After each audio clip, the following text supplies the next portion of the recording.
जब सब लोग वापस अपने घर जा रहे हैं तो सबके दिलों में कुछ पुरानी यादें, लेकिन मेरी बेटी श्रेया का पति मोहन, इसकी आंखों में इस वक्त पुरानी यादें नहीं बल्कि एक पुरानी आदत दिख रही है, झूठ बोलने की आदत, जो इसे हमेशा से है। ये कभी किसी को नुकसान पहुंचाने के लिए झूठ नहीं बोलता, लेकिन बस आदत सी जाने अनजाने एक झूठ बोलता है और फिर उसे छुपाने के लिए 100 और झूठ। आज फिर ये एक झूठ बोलने के लिए तैयार है। श्रेया,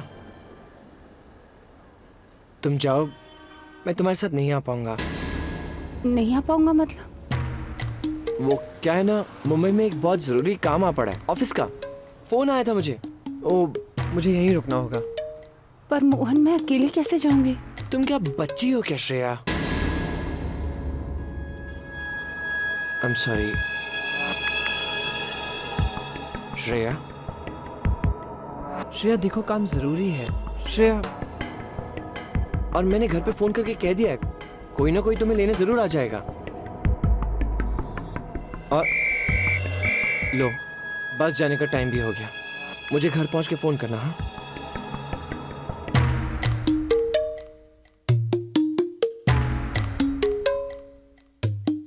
बात समझने की कोशिश करो। तुम्हें ऐसे भेजकर मुझे भी अच्छा नहीं लग रहा है, पर क्या करें, मजबूरी है।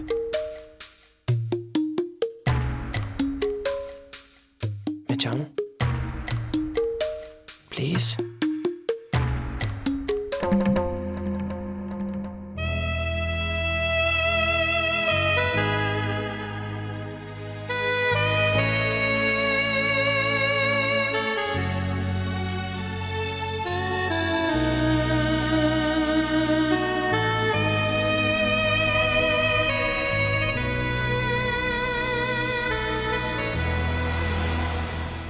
एक झूठ को बचाने के लिए दूसरा झूठ। मोहन ने श्रेया से झूठ बोला क्योंकि उसे अपने उस झूठ को बचाना है जो उसने आज पुलिस के सामने बोला। जिस आदमी ने मेरे नाम पर सुसाइड नोट लिखा था, मोहन ने उसे पहचानने से इनकार कर दिया, जबकि वो आदमी मोहन के इनविटेशन पर ही शादी में आया था।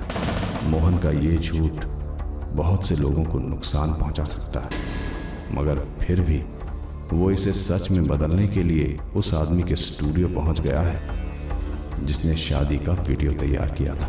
मेरा नाम मोहन है, आपसे फोन पे बात हुई थी। हाय, या प्लीज कम। आराम से प्लीज।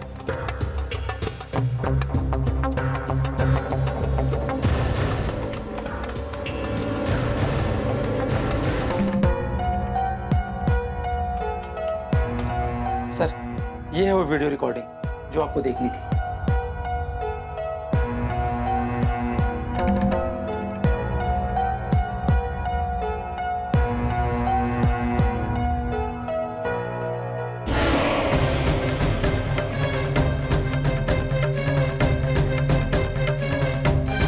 ये पॉज करना।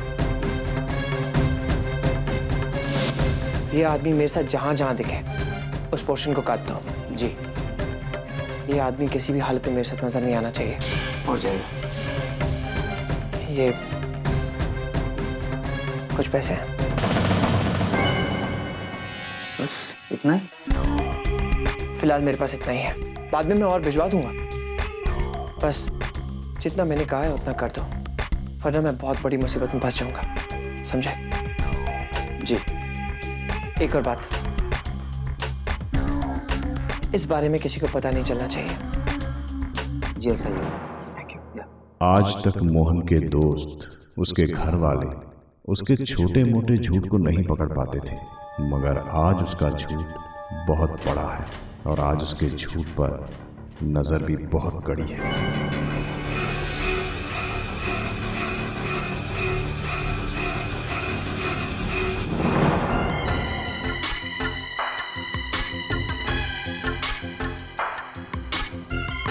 अच्छा काम किया तुमने।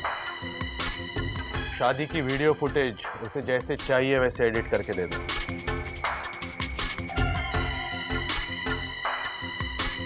लेकिन हाँ, उसे ये पता नहीं चलना चाहिए कि हमें सब पता है। समझ गए? Okay sir.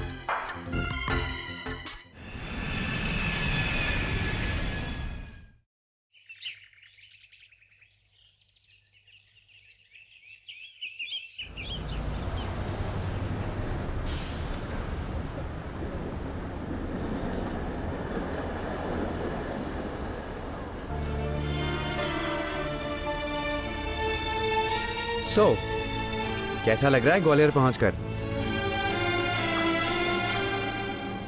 पता है संध्या, ग्वालियर बिल्कुल भी मुंबई जैसा नहीं है। यहाँ की सड़कें, यहाँ का माहौल, यहाँ के लोग, सब कुछ मुंबई से इतना अलग है कि यहाँ का अंधेरा तो अलग नहीं होगा ना, मुझे तो बस उसी की आदत है।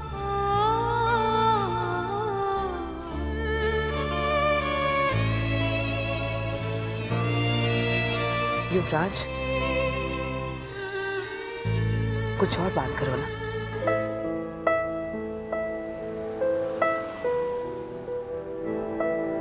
फर्क होगा संध्या, वहां के और यहाँ के अंधेरे में भी फर्क होगा। वहां तुम्हें अंधेरे के पास रहने की आदत थी, पर यहाँ अंधेरे को तुम्हारे पास आने की इजाजत नहीं होगी। यहाँ तुम मेरी आंखों से रोशनी देखोगी और दुनिया भी।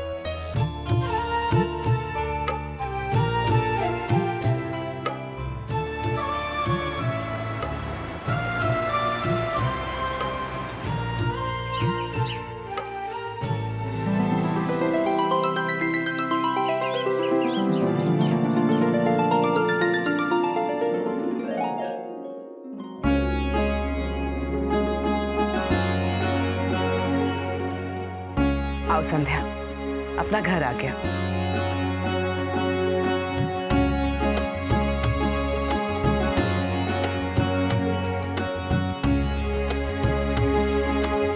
ध्यान से, यहाँ सीढ़ी है।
ये संध्या अभी बहुत उदास दिख रही है। कहीं सौरत जी की मौत को लेकर यह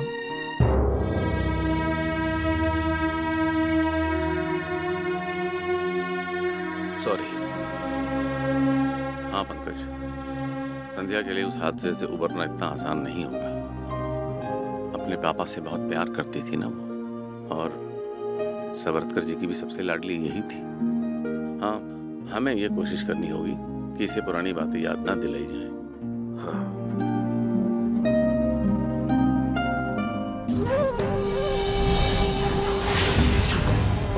भाभी, वाह भाभी, आप कितने सुंदर लग रहे हो। हमारे युवराज भैया बहुत लकी हैं जो उन्हें आप मिल गए। वैसे हमारे युवराज भैया भी किसी से कम नहीं है। दीदी, आप भैया की तारीफ बाद में करना, अभी मैं भाभी को अपने कमरे में लेके जाऊँ। नहीं, भाभी मुझसे पहले बात करेंगी। दीदी प्लीज। प्रिया, ज्योति, तुम्हारी भाभी अभी थक गई होंगी, उन्हें आराम करने दो, बातें बाद में कर लेना। युवराज, बहू को अपने कमरे में ले जाओ।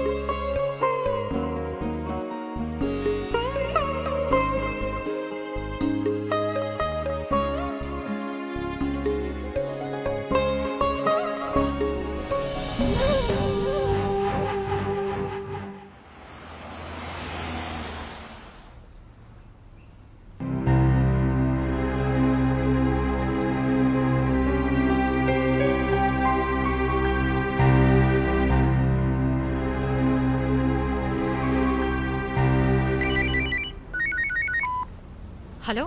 बस मिली? हाँ वो क्या होता है? जल्दी जल्दी बात करो, 1 मिनट के बाद दूसरी कॉल लग जाती है। नॉन एसी बस है ना? वो नॉन एसी बस नहीं मिली। वैसे भी रात को ट्रैवल करने में डर लगता है, इसलिए एसी बस। एसी बस यानी 400 रुपए एक्स्ट्रा? तुम्हें ना पैसों की कोई कदर नहीं। और नॉन एसी बस में क्या प्रॉब्लम है तुम्हें? हाँ, डर लगता है कोई तुम्हें किडनैप कर लेगा? इतनी अच्छी किस्मत नहीं है मेरी। 1 मिनट हो गया, बाय। Hello hello.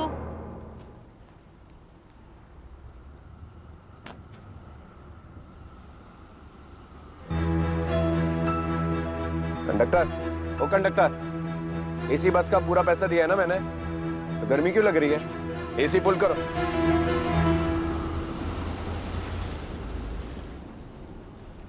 सुनो बेटा, क्या मैं तुम्हारे फोन से मेरे पति को एक फोन कर सकती हूँ? उनको बस का नंबर बताना है। तुम्हारा फोन का बिल इतना ज्यादा क्यों आता है? फोन गप्पे लड़ाने के लिए नहीं होता। मुझे माफ कर दीजिए आंटी, पर वो क्या है ना, मेरे फोन का आउटगोइंग बंद है।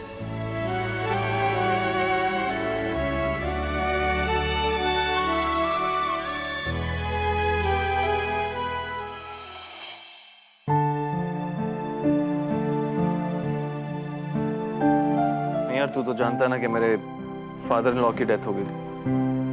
आदि, जरा प्लीज बाहर एक बार बच्चों को देखो ना। डोंट वरी साक्षी, बाहर खेल रहे होंगे। तुझसे नहीं यार, अपनी बीवी से बात कर रहा था। तू मुझे ये बता कि बॉस नाराज तो नहीं है ना? नहीं, उनका मेल आया था तो मैंने सोचा रिप्लाई करने से पहले तुझसे बात कर लूं। थैंक गॉड वो नाराज नहीं है। चल कोई नहीं, ऑफिस में मिलता हूँ। बाय।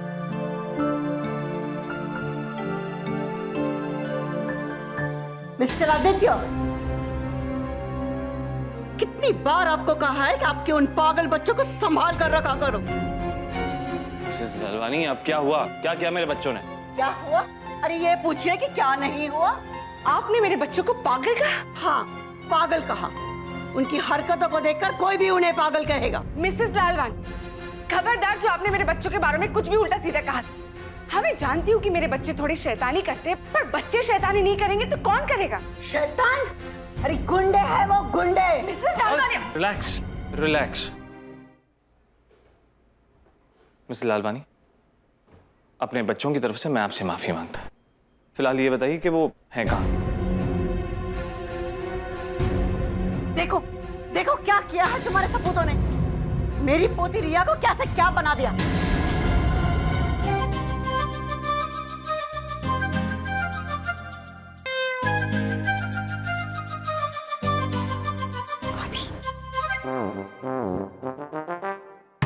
बहुत बदतमीज हो गए हमारे बच्चे। आज उनकी ऐसी खबर लूंगा, ऐसी खबर लूंगा। आप सिर्फ एक बार बता दीजिए कहाँ? तुम नहीं, मैं उसे सबक सिखाऊंगी। सारा दिन उसे कमरे में बंद रखूंगी, बिना कुछ खाए पिए। क्या कहा आपने? आपने मेरे बच्चों को उस कमरे में बंद रखा है? How dare you Mrs Lalwani. मैं आपको आज नहीं छोड़ूंगी। मैं तुम्हें नहीं छोड़ूंगी।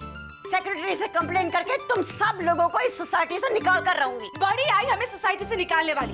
तुम्हारा राज चलता है क्या? मैं भी देखती हूँ आप हमें सोसाइटी से। साक्षी रिलैक्स रिलैक्स।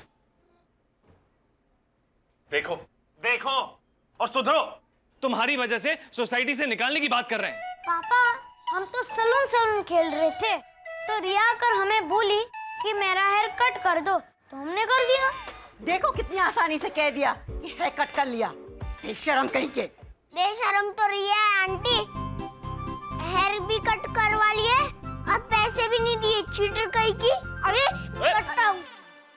चुपचाप रहो तुम दोनों, चलो मेरे साथ। ये बदमाश हो गए हो तुम लोग, तुम्हारी वजह से ये सब कुछ सुनना पड़ा है। आदि, अब तुम यहाँ खड़े क्यों हो? इतना सब कुछ तो सुना दिया इन्होंने, खड़े खड़े और सुनना है क्या? सोसाइटी से निकालने की बात कर रही है वो, और ये सब कुछ तुम्हारी वजह से हो गया। कहा था मैंने कि बच्चों को संभाल लो, पर नहीं। अब चलो यहाँ से। बड़ी आई सोसाइटी से निकालने वाली, उनका राज है जैसे। और तुम बच्चे ना, तुम लोग भी इतने बदमाश हो गए हो आजकल। 4 दिन घर क्या बंद रह गया। घर की हालत तो देखो। 2 बार झाड़ू पोछा कर चुकी हूँ, लेकिन ये धूल है कि कमी नहीं होती। तुम तो सिर्फ बच्चों के साथ खेलते रहो, सारा काम मैं अकेली करूं। हाँ अरे सभी, मैंने तुमसे कितनी बार कहा है एक भाई रख लो, लेकिन तुम मेरी बात सुनती कहाँ हो। 2000 रुपए लेती है, इतना पैसा नहीं है हमारे पास, ऊपर से नखरा अलग। तुम्हें आराम भी तो मिलेगा ना सभी। इतना पैसा उड़ाने का शौक है ना, तो वो 2000 रुपए हर महीना मुझे दे देना। वैसे आइडिया बुरा नहीं है।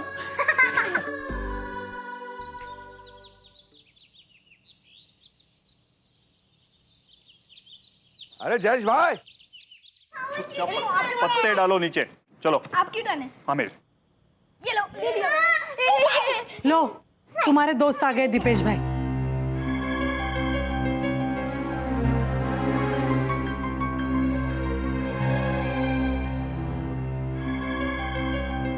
सुनो,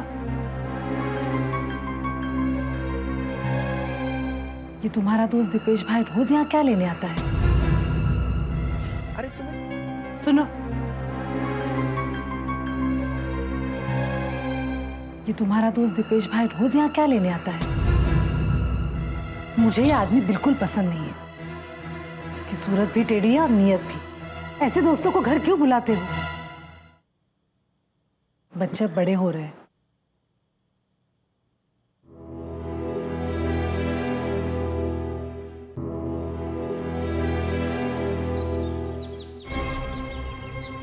धन्यवाद हमारे, जो आपके दर्शन हो गए। अरे भैया, अरे पैसा लेकर तुम तो गायब ही हो गए। देखिए दीपेश भाई, आप जरा धीरे बोलिए, घर में पैसों की बात किसी को भी नहीं मालूम है। चलिए हम बाहर चल के बात। 15 दिन से तो तुम बाहर ही हो ना, है? ना फोन करते हो ना उठाते हो। दीपेश भाई, मैं आपको सब बताता हूँ, यहाँ नहीं, आप बाहर चलिए। तुम्हारी बात मानने का मन तो नहीं कर रहा है। अब तुम कहते हो, खुली हवा में खुलकर बात कर ही लेते हैं। आजा आजा आजा।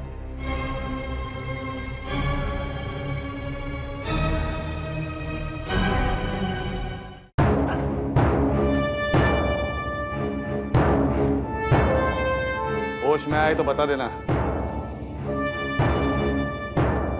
पोपटा सरखा बोलेल मग।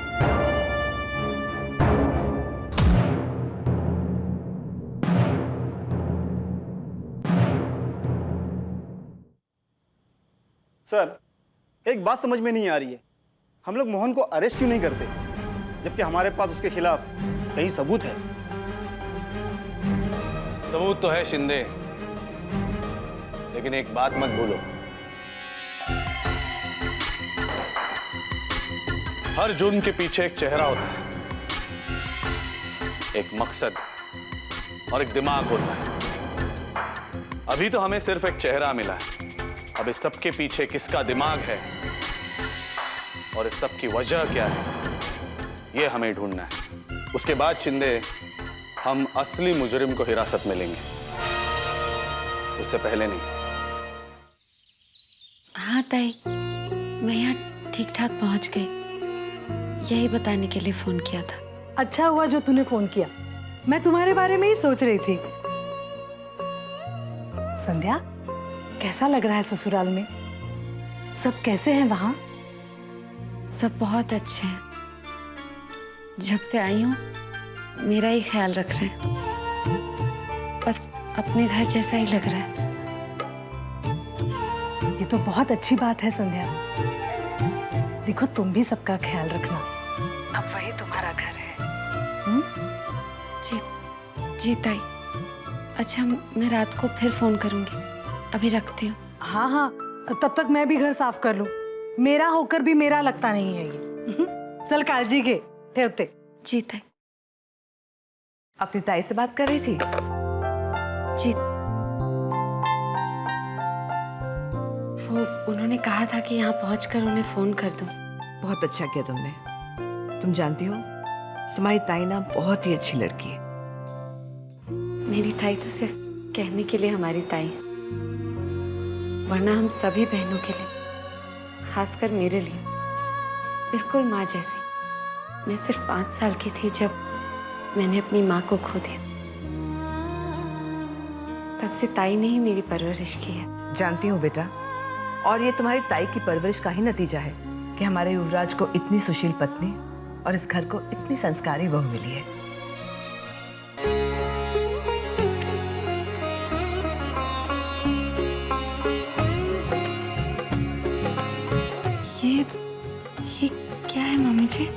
ये तुम्हारे लिए है। मम्मी जी, इसकी क्या जरूरत थी? ऐसा नहीं कहते संध्या। मम्मी तुम्हारे लिए शगुन के तौर पे ये हार लाई है। बेटा, ये हमारा खानदानी हार है। जब मैं शादी करके इस घर में आई थी ना, तो मेरी सासू माँ ने मुझे दिया था और ये कहा था कि इस हार के मोतियों की तरह इस घर को जोड़ के रखना। अब ये विरासत भी तुम्हारी है और इस घर को जोड़ के रखने की जिम्मेदारी भी। इस घर के मान सम्मान को हमेशा संभाल कर रखना।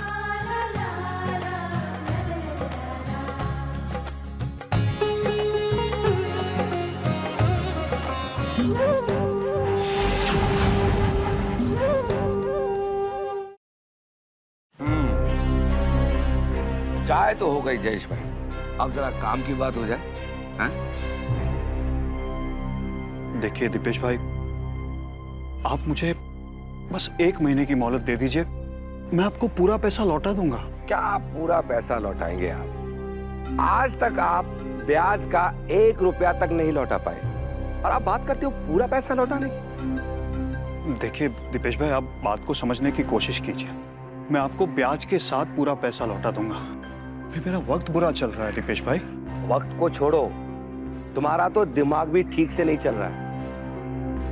अरे तुम्हें कितना अच्छा आइडिया दिया था, रातों रात लखपति बनने का, और तुम मानो तब ना।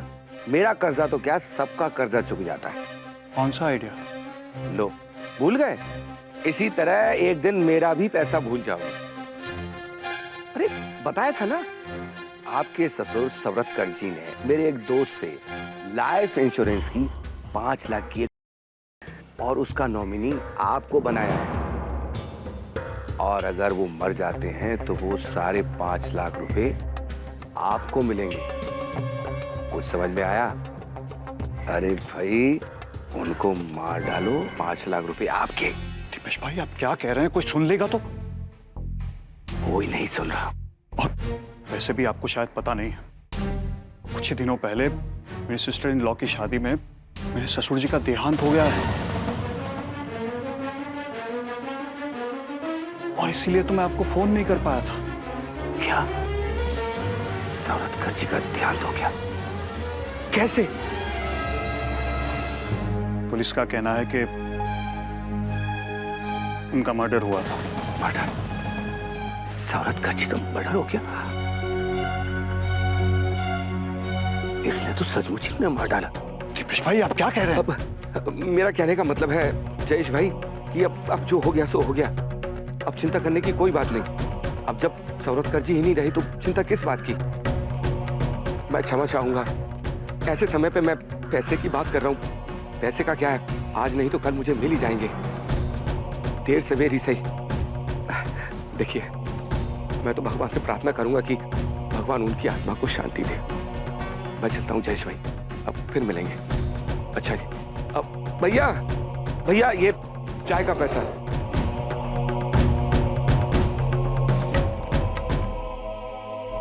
पुलिस का सोचना सही है कि हर जुर्म के पीछे एक चेहरा, एक दिमाग, एक वजह होती है, और मेरी मौत के पीछे तो एक नहीं, कई सारे चेहरे, कई सारे दिमाग और कई सारी वजहें मौजूद हैं। लेकिन एक बात मैं मरकर भी समझ नहीं पाया कि कोई वजह कितनी भी बड़ी क्यों ना हो, किसी की जिंदगी से बड़ी कैसे हो सकती है। भला कोई किसी की जान कैसे ले सकता है?